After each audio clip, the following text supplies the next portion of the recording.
முருகன் அருள் இருப்பவர்களால் மட்டுமே இன்று இந்த பொதுநலம் பதிவை பார்க்க முடியும். பல வீடியோக்களை நீங்கள் ஸ்கிப் செய்து இருப்பீர்கள்.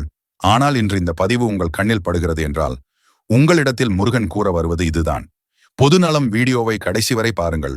உங்கள் வாழ்வில் இருக்கும் பிரச்சனைகள் முடிவுக்கு வரப்போகிறது என்று நம்பு கந்த சரணம் என கமெண்டில் சொல்லுங்கள். சேனலை சப்ஸ்கிரைப் செய்து கொண்டு நம்ம வாழ்க்கையில் துன்பமும் துயரமும் கர்மா வினைகள் தொடர்ந்து கொண்டே வருது அப்படின்னா முருகா பெருமானுடைய பக்தர்களுக்கு எல்லாம் சொல்லாமல் ஒரு குணம் வரும்.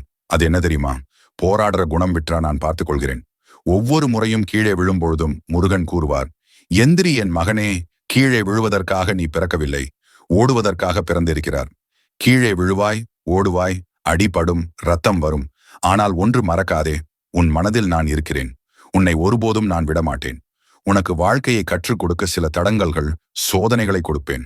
அது வாழ்க்கையை நீ கற்றுக்கொள்வதற்கு. ஆனால் ஒருபோதும் உன்னை நான் வீழ்த்த மாட்டேன்.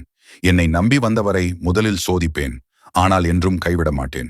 நம்பி ஆரோகரா என்று சொல்லி செல்லேன் பிள்ளையே,